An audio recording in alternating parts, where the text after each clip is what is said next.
14واں زبور، انسان کی بدخصلتی۔ میر مغنی کے لیے داؤد کا مزمور۔ احمق نے اپنے دل میں کہا ہے کہ کوئی خدا نہیں۔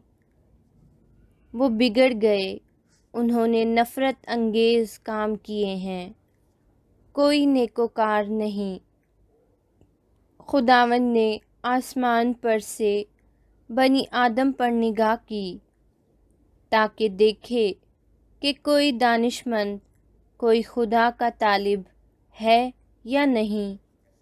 وہ سب کے سب گمراہ ہوئے، وہ باہم نجس ہو گئے، کوئی نیکوکار نہیں، ایک بھی نہیں۔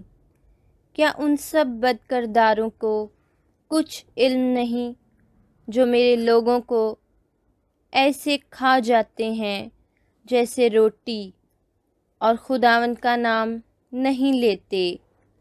وہاں ان پر بڑا خوف چھا گیا، کیونکہ خدا صادق پشت کے ساتھ ہے۔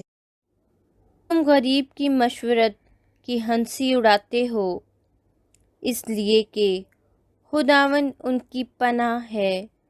کاش کہ اسرائیل کی نجات صیون میں سے ہوتی۔ جب خداوند اپنے لوگوں کو اسیری سے لوٹا لائے گا تو یعقوب خوش اور اسرائیل شادمان ہوگا۔ آمین۔